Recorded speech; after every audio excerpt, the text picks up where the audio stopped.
Soy magíster en Ingeniería de Mantenimiento, ingeniero en Automatización Industrial de la Universidad del Cauca. Y hace 6 años fundé una empresa que se llama Semao de Ingeniería. Inicialmente estaba muy enfocada en el tema de automatización. Actualmente trabajo mucho la parte de mantenimiento, especialmente la implementación de software para gestión de mantenimiento, lo cual pues va acorde con las nuevas tendencias, especialmente con todo lo que tiene que ver con la industria 4.0. El fallo es algo que la mayoría de las personas coinciden como la pérdida total de la función que tiene una máquina o un activo. Y finalmente eso nos lleva también inclusive a ciertas prácticas que no son muy acordes o que nos pueden generar unos costos adicionales en el tema de mantenimiento. Entonces entender que el fallo es una alteración de la capacidad del trabajo de un activo. Y como tal nosotros vamos a tener fallos totales o solamente, por ejemplo, fallos parciales o fallos en alguna de las funciones definidas para el activo. Muy importante también tener en cuenta que lo que puede ser un fallo para una empresa, para otro no lo es. Me explico. Acá tenemos una banda transportadora y puede ser que la banda transportadora total en su capacidad, por ejemplo, yo digo, tiene que transportar 100 toneladas métricas por hora y finalmente la banda transportadora transporta 99. En ese caso para esa empresa puede significar es un fallo y se trata como un mantenimiento correctivo, ¿cierto? Ahora, también pueden haber otros fallos asociados a otras funciones de la máquina, como por ejemplo la función de contención o la función de protección. Entonces, una función de protección es evitar la caída de piedras, por ejemplo, para que pueda llegar a afectar a los operadores de la banda. Entonces, aunque algunas empresas esto puede considerarlo un fallo, otras no, y finalmente el fallo es un concepto extremadamente relativo. Entonces, por eso es que es importante definir el fallo como la incapacidad de cumplir parcial o totalmente con una función esperada dentro de los límites de diseño del activo, ¿cierto? ¿Quién define las funciones? Una, el fabricante. Y posteriormente, digamos, el usuario final o la empresa que tenga instalado el activo define lo que espera en un fallo y en algunos casos, en la mayoría de nuestro contexto nacional, definen el fallo como la pérdida total de función. Y sabemos que eso posiblemente no es así. Entonces, ¿por qué es importante definir? Antes de iniciar con cualquier acción de mantenimiento, es importante definir y delimitar qué es lo que estamos esperando en varias funciones de nuestra máquina. Por ejemplo, hay funciones primarias, como es en este caso una banda transportadora, pues es transportar piedras, por ejemplo, a cierta tasa por hora, ¿cierto? Otra función es contener las piedras. Otra función es evitar la caída de piedras, ¿cierto? Y podemos tener inclusive funciones superfluas porque hay algunas presas que, aunque en un contexto como de una banda transportadora no aplicaría, pero en algunos casos, inclusive funciones superfluas como la estética o el embellecimiento del activo, en caso tal de que tengamos un fallo del mismo, también se considera un deterioro, digamos, en esa apariencia del activo se puede considerar un fallo. Por ejemplo, en hoteles, una de las partes más importantes que debe sostener mantenimiento es el lobby de un hotel. Estamos hablando de hoteles de lujo, ¿no? Entonces, es como la primera impresión que se tiene con sus clientes y finalmente el lobby del hotel es prioritario si yo tengo, por ejemplo, dos fallos simultáneos. Lobby del hotel o pasillo de un hotel, el lobby del hotel es prioritario sobre el pasillo, ¿cierto? Porque el lobby del hotel es un espacio donde obligatoriamente van a pasar todos nuestros clientes, mientras que en los pasillos depende de la habitación asignada. Entonces es muy importante también y definir qué consideramos nosotros como fallo. En un hotel, por ejemplo, una mancha de pintura en una pared puede considerarse un fallo y se contabiliza como tal porque tengo que hacer una acción correctiva de pintura. Finalmente, entonces, ¿cómo clasificamos nosotros los fallos? Los fallos nosotros los clasificamos dependiendo de la pérdida, perdón, de la capacidad de trabajo. Ya mencionamos que puede ser un fallo total, puede ser un fallo parcial, ¿cierto? En los fallos parciales no tenemos pérdida de funcionalidad. El activo puede seguir funcionando normalmente, inclusive a tasas de producción, pero puede estar funcionando, pero con una tasa de producción inferior a la esperada. Y en ese caso no tenemos parada de la máquina, pero tenemos una reducción y eso genera el fallo inmediatamente. Tenemos fallos que pueden ser independientes o dependientes. Independientes quiere decir que son la causa original del fallo y dependientes cuando son generados por otros. Sobre todo cuando tenemos fallos de pérdida, digamos fallos totales, suele tener consecuencias sobre otras partes del activo y en ese momento estamos hablando de que el fallo se convierte en dependiente. Es decir, la causa depende de otro fallo. La velocidad de manifiesto también, hay fallos que son repentinos, es decir, aparecen de un momento a otro sin previo aviso, y también tenemos fallos graduales, ¿cierto? También podemos ver fallos que pueden ser, dependen de la causa, el desgaste. Normalmente hablamos de envejecimiento total del activo o piezas del activo. Eso es un desgaste. De hecho, cuando un activo va envejeciendo, la tasa de fallos va aumentando. Tenemos por malas prácticas y esto de malas prácticas es algo muy complicado porque casi el 20% de los fallos que se presentan en nuestra industria nacional está asociada a malas prácticas en el manejo del activo. Ya sea, por ejemplo, que exija al activo más allá de sus capacidades o modifique el activo para darme un mayor rendimiento del que me indica el fabricante. Cuando normalmente se modifican los activos para obtener un mayor rendimiento por encima de las especificaciones de fabricante, el activo comienza a presentar una mayor frecuencia de fallo. Podemos tener causas, por ejemplo, fallas asociadas al diseño o al diseño, de hecho, a la entrega como tal del activo. Hay una probabilidad de fallo muy pequeña. Y hay otras fallas causadas por instalación o puesta en marcha del activo en su disposición o en su lugar final de trabajo, o cuando es normalmente móvil, pues está asociado a malas prácticas. También qué información ofrece el fallo. Si es un fallo activo, normalmente un fallo activo nosotros lo podemos identificar porque se manifiesta de alguna manera y nosotros tenemos capacidad de medir ese manifiesto, por ejemplo, en un aumento de temperatura, aumento de una vibración, aumento de una corriente, aumento de consumo energético. Entonces, si nosotros logramos asociar esos síntomas a la causa que nos va a llevar al fallo, podemos nosotros determinar que es un fallo activo. Fallos pasivos u ocultos es simplemente nos damos cuenta que el fallo ocurre simplemente cuando se manifiesta y no tenemos una información previa al respecto. Y el tiempo de existencia es que es estable o intermitente. Hay fallos que aparecen y desaparecen y en algunos casos no se encuentra la razón del por qué, del porqué de esa intermitencia del fallo, ¿cierto? Estas clasificaciones no son excluyentes, nosotros en todas ellas podemos ubicar el fallo y describirlo de ciertas maneras y eso nos ayuda a tipificar y entender el fallo de alguna manera.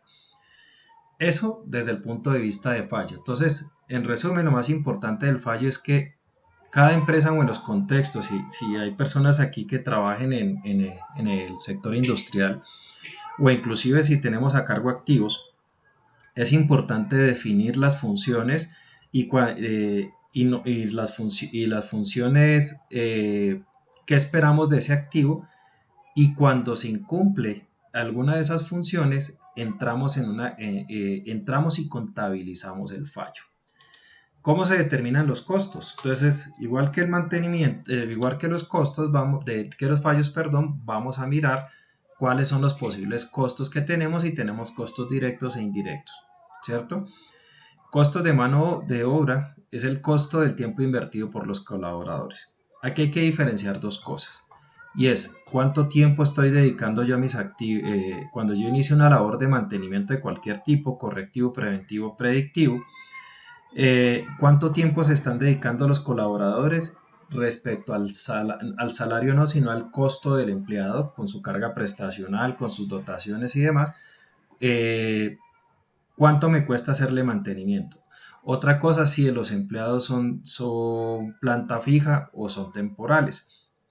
Esos costos se manejan, digamos, es un costo del área de mantenimiento que no le cargo al activo, pero sí al departamento en caso tal de que tenga tiempos muertos con mis colaboradores. Costos de servicios, el costo del salario del personal administrativo. Nosotros en las áreas de mantenimiento, especialmente las empresas que son más grandes y con departamentos de mantenimientos conformados, vamos a encontrar, por ejemplo, directores, gerentes o jefes de mantenimiento que no están en el área operativa y es un coste que nosotros tenemos que asociar al mantenimiento y distribuir al mantenimiento de nuestros activos, ¿cierto?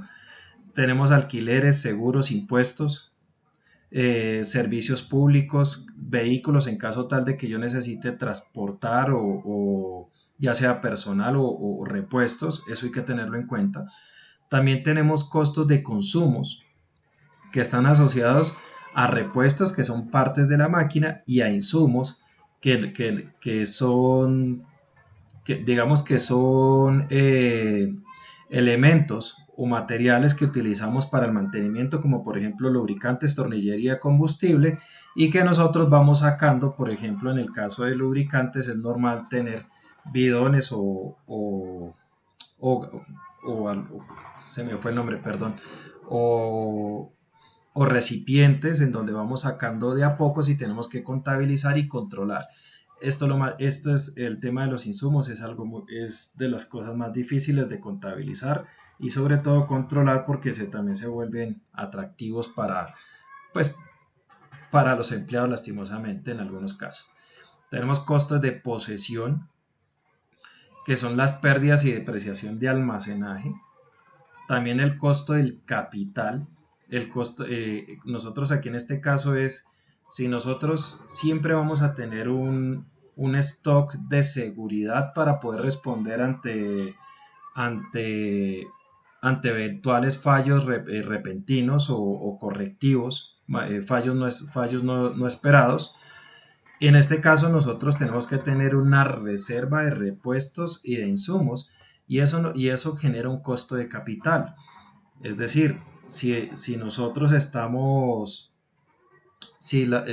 aprovisionamos repuestos e insumos teniendo en cuenta con capital propio de la empresa, si se están haciendo créditos es decir, hay financiamiento de ese capital, eso es un costo que se debe trasladar al mantenimiento y a los repuestos y a la máquina en específico.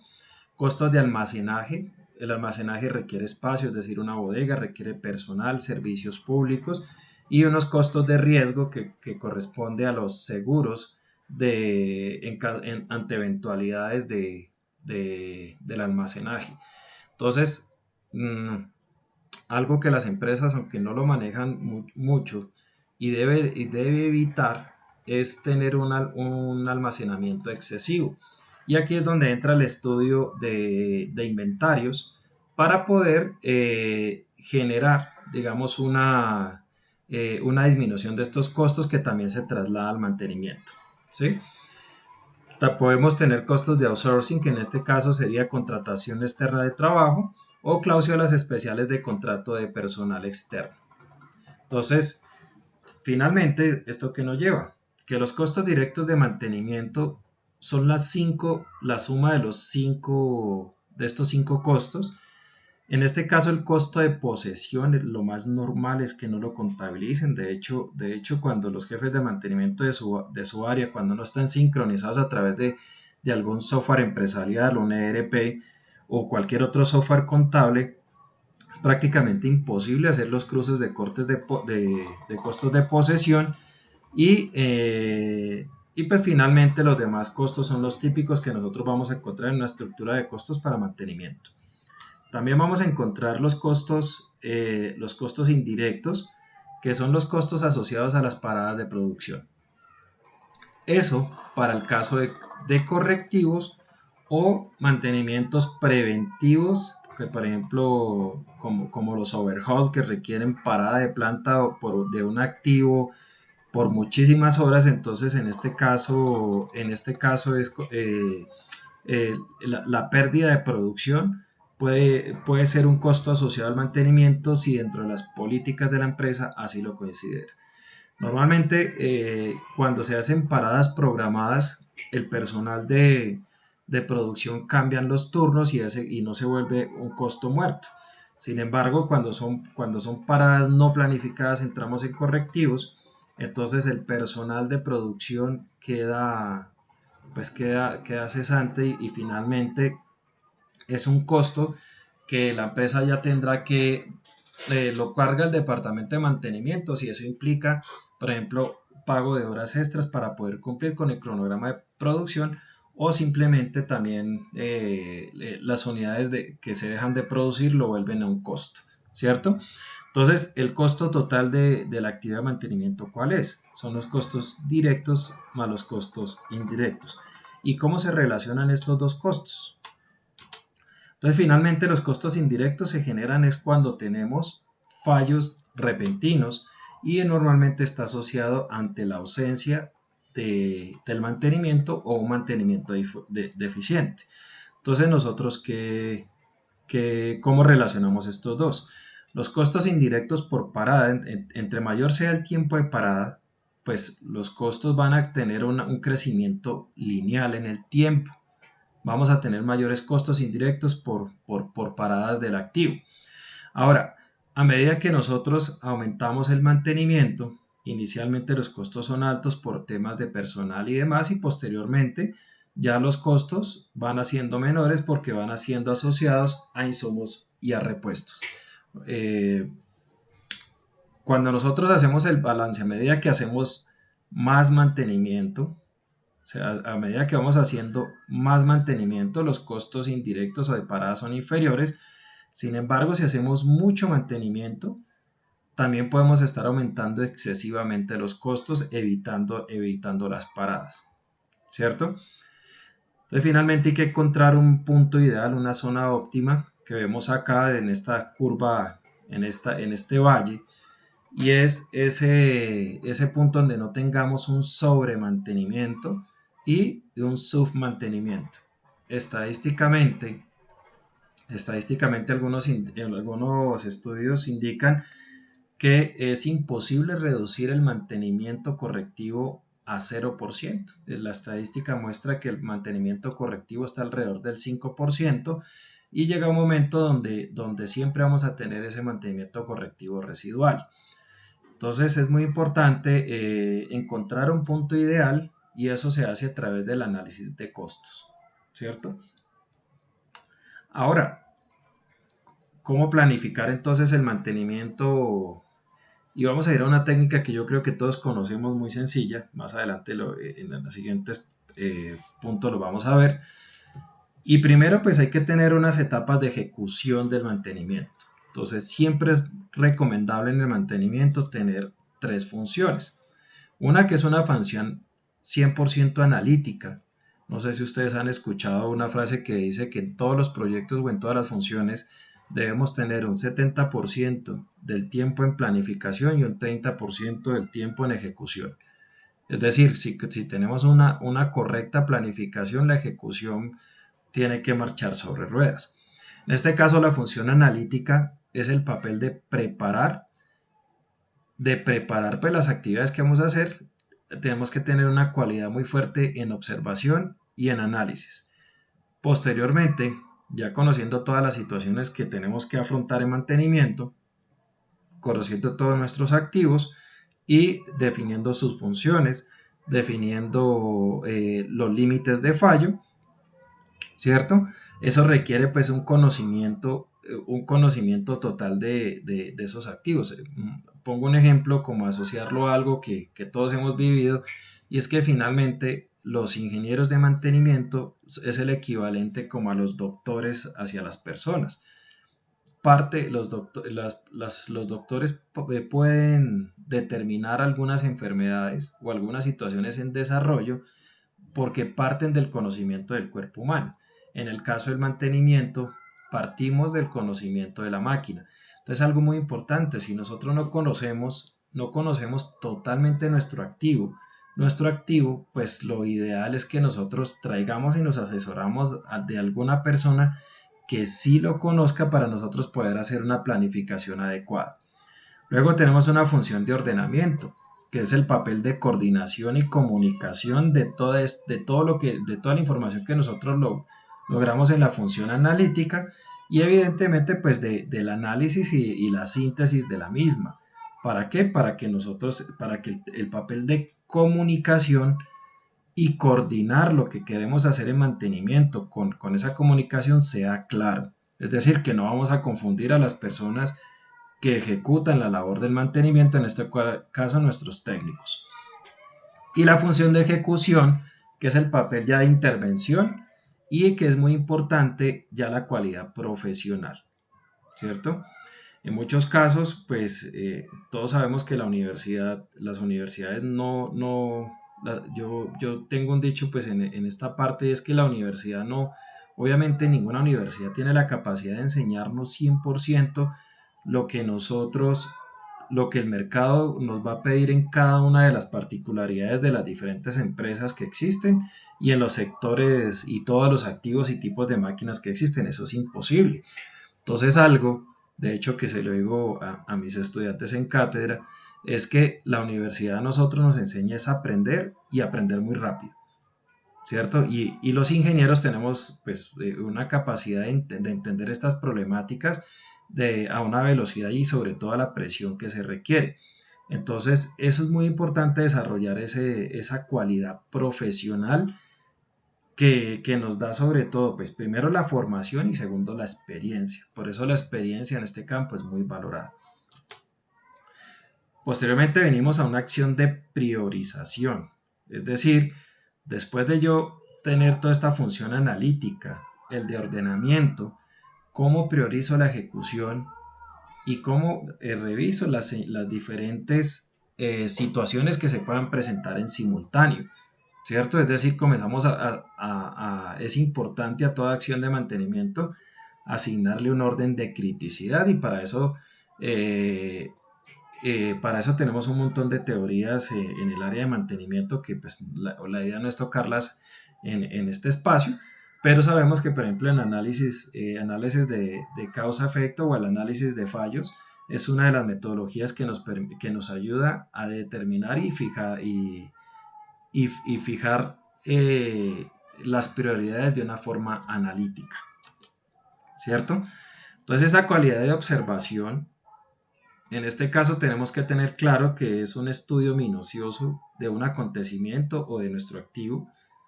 Siempre es importante, en este caso la observación es una sola cosa al tiempo, o sea, no tenemos que tratar de entender el conjunto de un activo o la totalidad de un fallo, sino de tratar de desglosar como si fuera un proyecto, tratas de desglosar un proyecto en objetivos y un objetivo en bloques de trabajo, ¿cierto?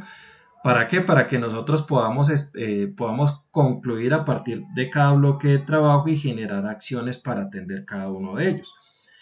No prejuzgar, finalmente esto es algo que se logra con la experiencia. Cuando nosotros el hecho de cuando se presentan situaciones, muchas veces tratamos de dar una justificación a partir de la teoría, pero finalmente la experiencia también nos puede ayudar en lograr concluir en ciertas situaciones.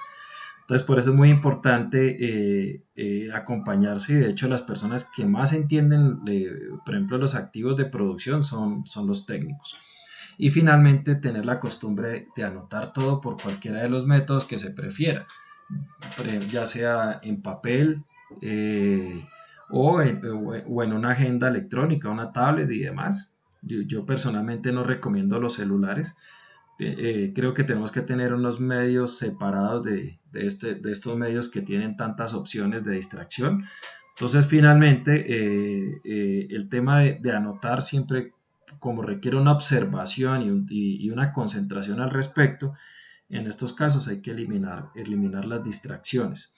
Y por eso el método de anotación, personalmente prefiero el papel. Bueno, tenemos el análisis, cómo descomponemos el problema en sus partes, como decíamos antes, entender cada problema a la vez y después relacionarlos entre ellos, ¿cierto? Y una vez hecho esta labor, hacemos el papel de comunicación. Y siempre tenemos que tratar de comunicar la información, ya sea del activo de planificación, de su entendimiento, o en caso de presentarse fallos, desglosándolo en diferentes aspectos como costos, tiempos, fallos, los procesos a realizar, por ejemplo, el impacto en producción. Todo lo demás tenemos que desglosarlo de esta manera, ¿cierto? Algo muy importante, y lo entendemos, sobre todo porque en el mantenimiento, una vez se genera, y eso es algo que muchas personas desconocen en este campo, hay un documento que se genera cada vez que vamos a hacer una acción de mantenimiento sobre un activo, que es la orden de trabajo. Y la orden de trabajo es un documento legal y sirve como soporte ante una eventualidad, por ejemplo, ya sea con nuestros mismos colaboradores, o también ante, por ejemplo, temas de garantías, o si tenemos un outsourcing.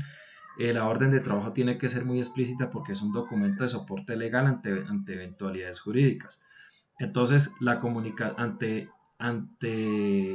considerado el mantenimiento como una actividad riesgosa, ¿sí? Entonces la comunicación oral no debe existir, toda la comunicación debe ser escrita. Y obviamente porque debe generar una trazabilidad, tenemos que tener una trazabilidad del historial del activo.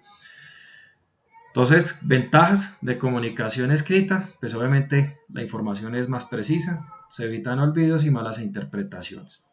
Obviamente, si esta documentación escrita se ha elaborado con calidad. Podemos archivar información, fijar responsabilidades, y si utilizan los impresos, cada vez se utilizan menos, pero si se utilizan impresos tiene que tener pues propios con el membrete de empresa. Tiene que ser la menor cantidad posible, tiene que ser fácil, lógicos, claros, útiles, y también pensando que sean fácilmente digitalizables a futuro, ¿cierto? Entonces aquí tenemos un resumen de estas etapas de ejecución, que son, primero la etapa de información, tenemos que hacer la etapa de comunicación y llegamos a la etapa de decisión, y dependiendo de la etapa de decisión que generamos una etapa analítica, podemos generar ya primero archivo o, un regreso para afinar, digamos, lo que dentro de la comunicación o dentro del proceso de levantamiento de información no fue claro. Posteriormente después de la decisión, generamos la orden, es decir, la ejecución, o pasamos a la acción, ya sea nuestro plan de mantenimiento o para atender una eventualidad que se presente dentro de la empresa. Y después de la acción, aquí es donde se pone en práctica las etapas netamente teóricas, digámoslo así. Entonces, en la acción puede ocurrir que tengamos una devolución hacia la decisión, o que sea necesario volver a revisar el proceso de información y comunicación. Entonces, estas, digamos, es un resumen de las etapas que se tienen que tener en cuenta en este proceso de planificación o atención de eventualidades. Es curioso que tanto la planificación y atención de eventualidades, el proceso sea el mismo. Sin embargo, y de hecho me gusta presentarlo de esta manera, porque es que algo que tenemos, Colombia es un país que su fuerza empresarial en su mayoría es empresa pyme y MIPYME, empresas pequeñas empresas productoras, y el mantenimiento queda relegado en un nivel pues que no es conveniente. ASIEM, que es la Asociación Colombiana de Ingenieros, en el 2018, que sacó el estado del arte del mantenimiento en Colombia, por ejemplo, especifica que es una constante en la mayoría de las empresas, sin importar que sea pequeña o grande. El 20% del presupuesto de la empresa, de los gastos, están asociados a la labor de mantenimiento en empresas productivas. Bueno, ¿cómo digitalizar el mantenimiento? Obviamente no es un tema ni nos vamos a enfocar aquí más de 2 minutos. Una de las funciones que yo hago como consultor es la implementación de software. En este caso manejo dos, uno que se llama HTM Mantenimiento y Dimomain, que es un software francés. Y en este caso, todas estas funciones analíticas se reflejan en un software. Me permito mostrar acá un momento. Por ejemplo, ustedes ven aquí, este es un software para gestión de activos, en donde podemos hacer, donde existen usuarios para solicitudes de intervención, para órdenes de trabajo, disparadores de órdenes, para acciones preventivas, para control de repuestos o piezas, de profesores, de proveedores, algunas gamas que son unas configuraciones internas que hacemos para facilitar, por ejemplo, mantenimientos en bloques.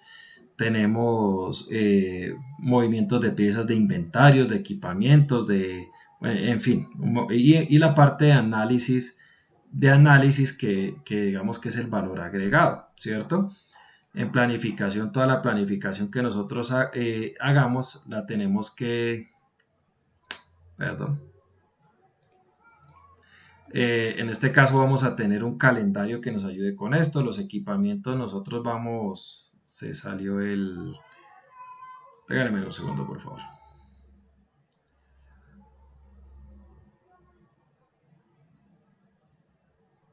Entonces finalmente lo que nosotros vamos a tener son herramientas de digitalización que nos llevan, por ejemplo, a tener todos nuestros activos organizados y que nos permite a nosotros comunicarnos directamente con nuestros colaboradores de una manera clara. No vamos a perder programaciones y además esto son una de las herramientas que existen en el mercado. Entonces solamente pues quería mostrarles una de las opciones, ¿cierto? Tenemos entonces, ahora sí que hacemos nosotros en la priorización para planificación del mantenimiento.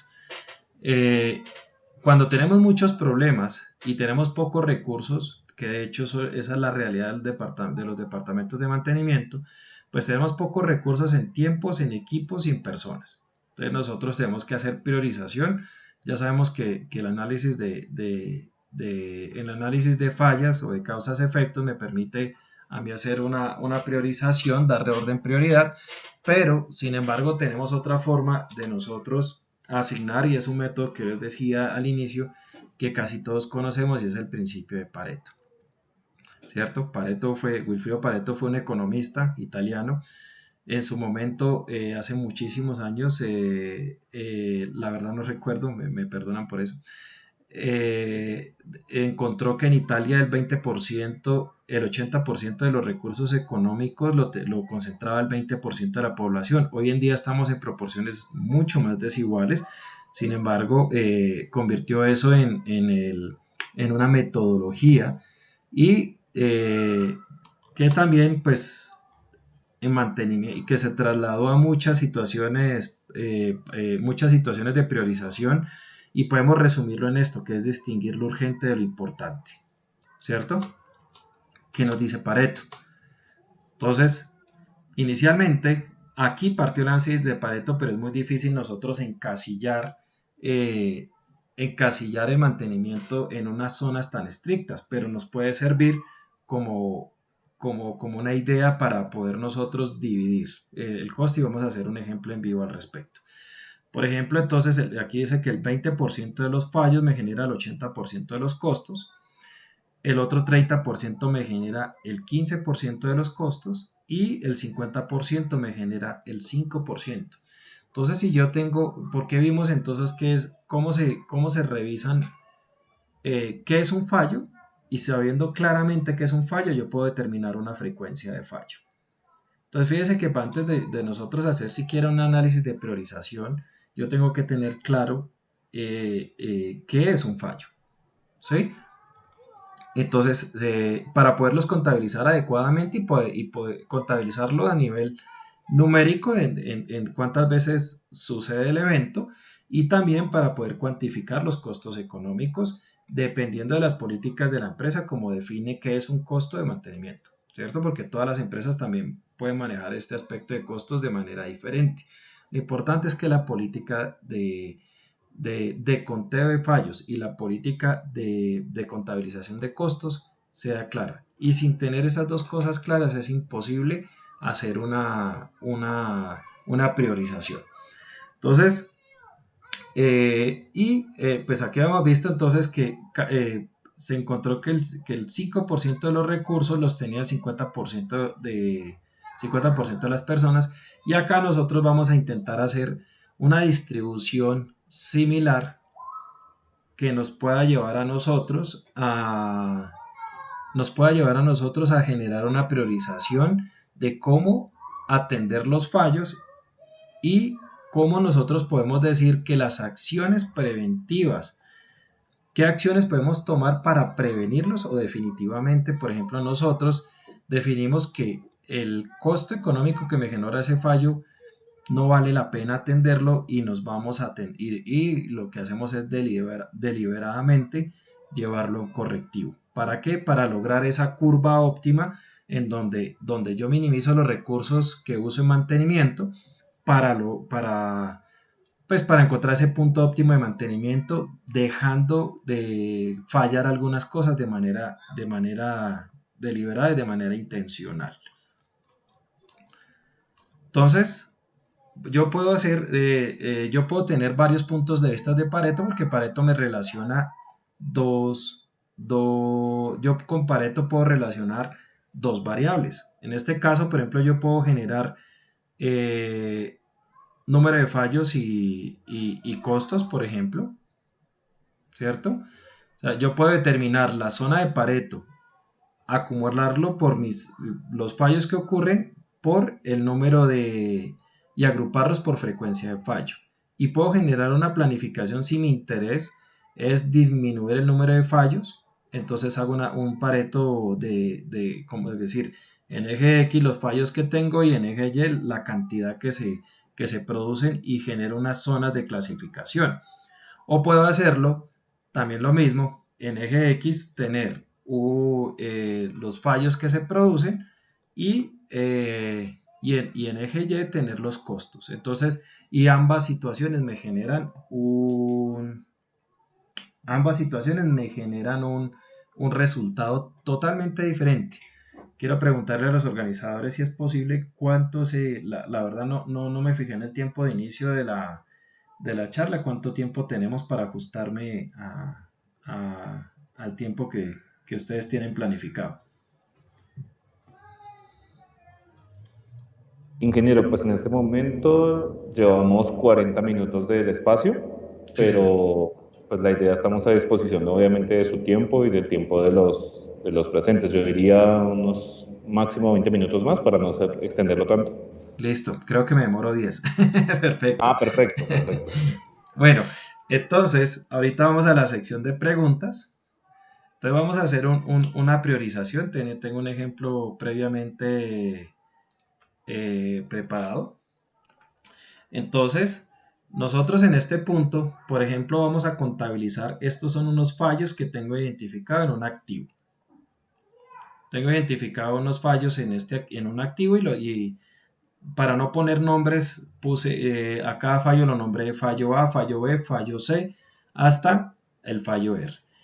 Y acá tengo el valor de la pérdida, el costo del mantenimiento, cambiémosle acá costo, el costo que me genera cuando se produce este fallo, y acá la frecuencia con la que ese fallo ocurre, ¿cierto?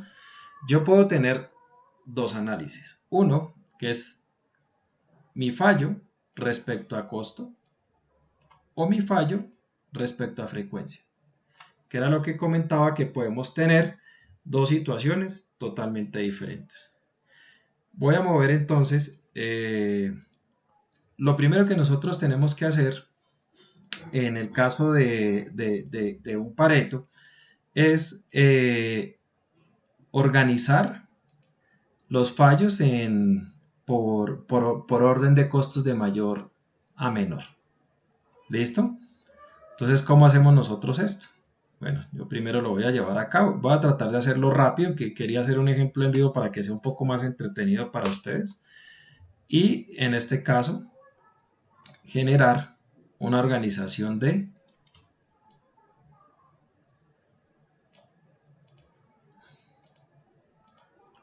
entonces aquí ya tengo organizados los costos de mayor a menor. Creo que este fue el único que no.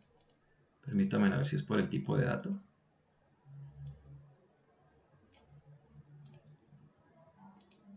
Ok, ahí ya está mejor. Entonces aquí están organizados de mayor a menor. Lo siguiente que yo tengo que hacer es mirar la pérdida acumulada. Y la pérdida acumulada que yo voy teniendo que me permitirá construir el Pareto.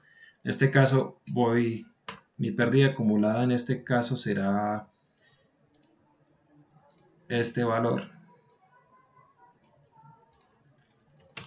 Y acá la pérdida se va sumando.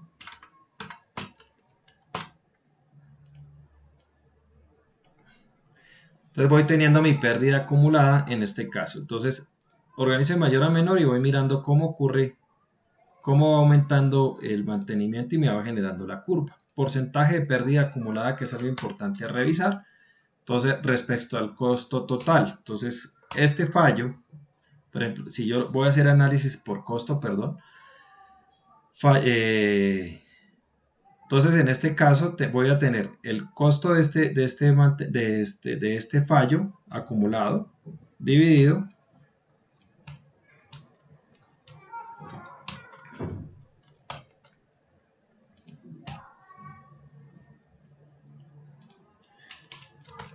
no la hagas acá.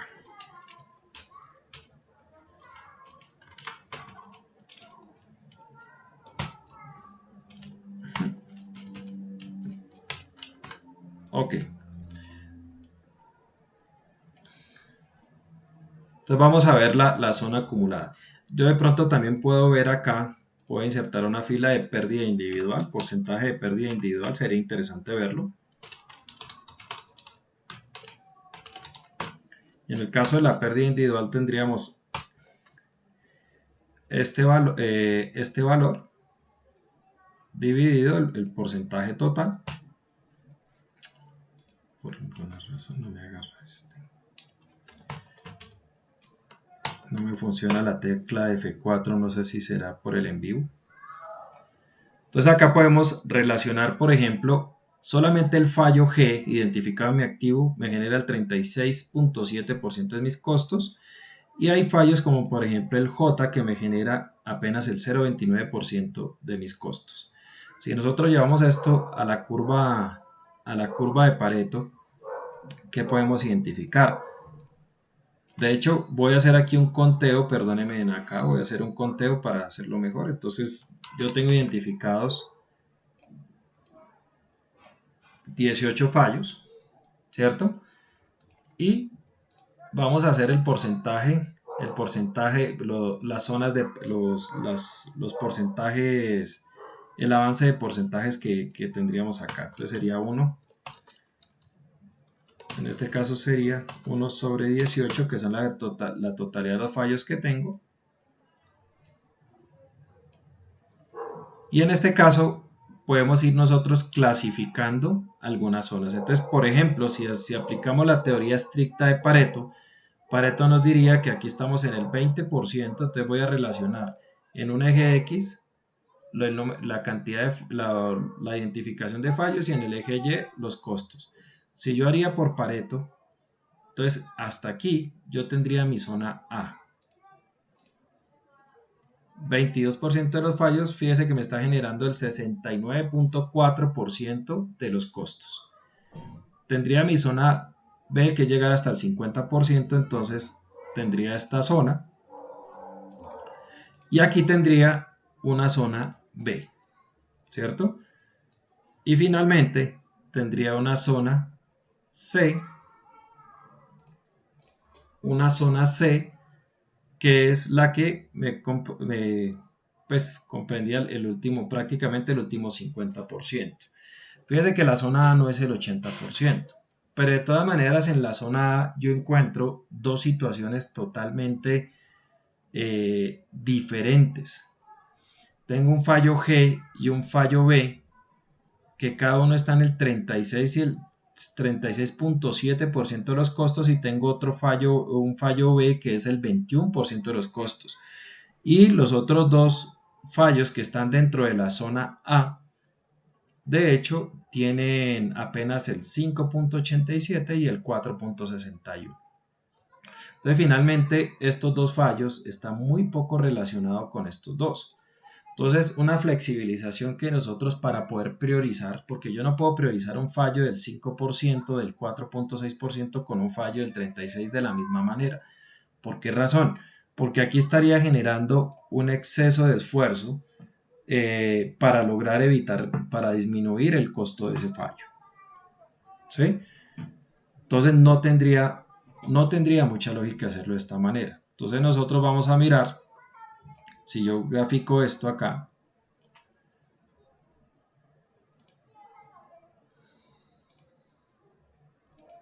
más o menos tendríamos una gráfica de este tipo que sería muy similar a la gráfica de Pareto, ¿cierto? Pero voy a agregar una gráfica adicional. En donde vamos a poder colocar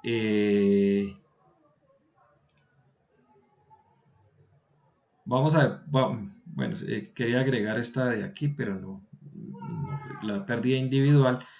Por acá lo podemos ver para no extenderme porque sí, pues podemos seleccionar datos, perdonen acá, agregar.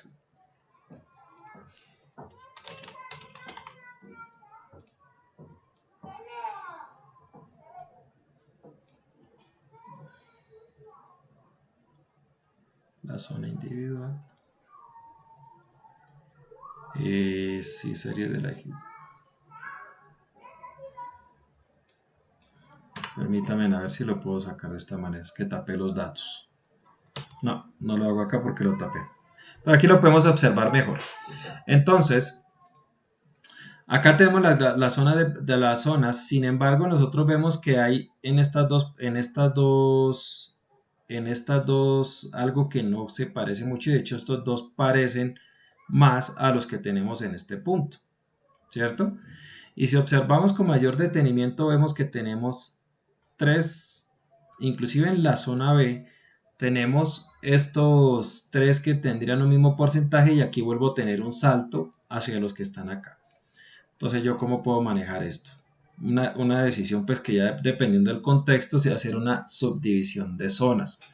Entonces, finalmente yo puedo atender estos dos con mayor prioridad.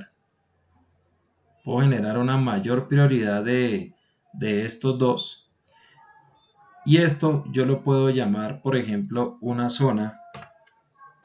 Esta sería mi zona A de Pareto y la reduzco a un 58.57 sin importar que Pareto me indique que vaya al 80.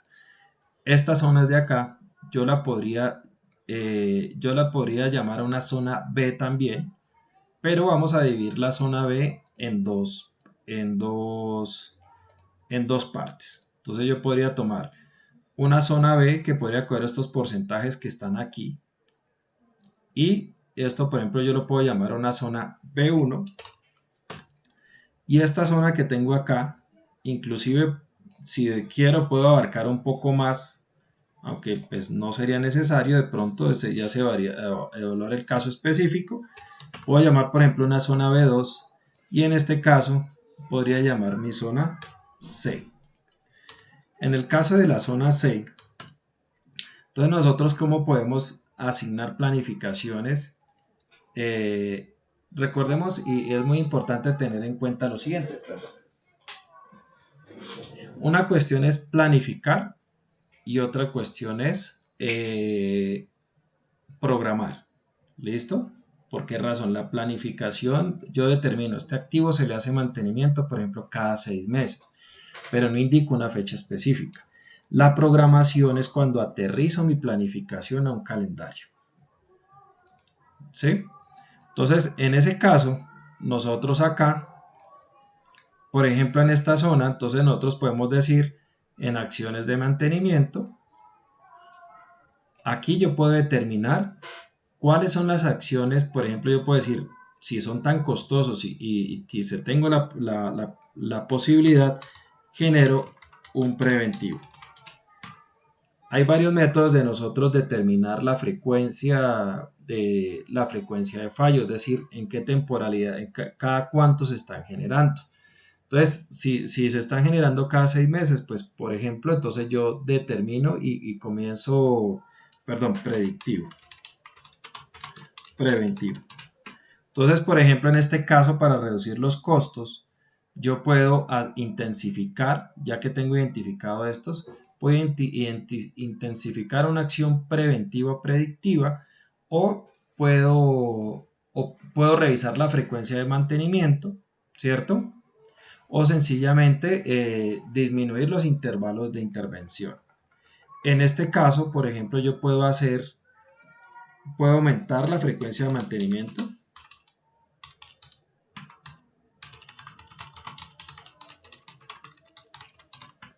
En este caso yo puedo aumentar la frecuencia de mantenimiento preventivo, y en este caso de aquí yo puedo sostener la frecuencia, mantener frecuencia,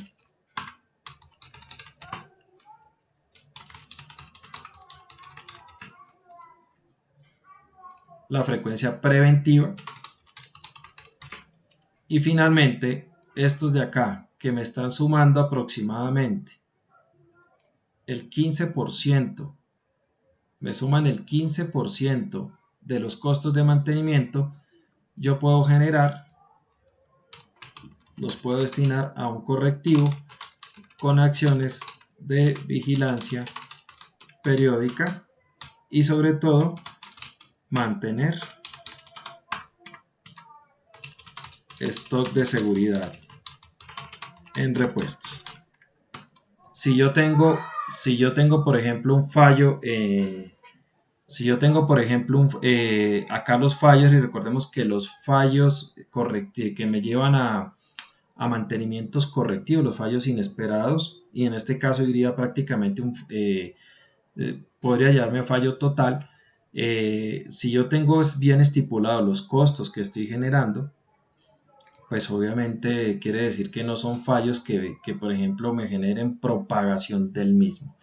Entonces básicamente pues por tiempo lo quería hacer también por frecuencia, básicamente la metodología sería la misma, pero nosotros acá podemos empezar a revisar nuestra planificación del mantenimiento para ya sea cambiar las metodologías que tenemos o ya sea las metodologías de frecuencia o del tipo de mantenimiento que hacemos, determinar si estoy sobreesforzándome con un equipo a nivel de mantenimiento que me puede estar aumentando el costo, y pues tomar unas mejores decisiones que vaya primero pues en pro de disminuir los costos, que es una prioridad, sobre todo en estas épocas muy competitivas y donde las empresas pasan por situaciones complejas, ¿cierto? O ya sea enfocándonos a la frecuencia de fallo. ¿Listo? Hay sectores donde el costo no es importante, por ejemplo, en sector salud, en un hospital no nos podemos permitir, por ejemplo, un fallo del sistema de oxígeno a las habitaciones. Sería imposible. Entonces, en nuestro caso, nuestra prioridad sería disminuir frecuencia de fallo. Pero en algunos sectores nuestra prioridad puede ser disminuir costos. Entonces, con esto y para no extenderme más, doy cierre a la conferencia. Espero que les haya gustado.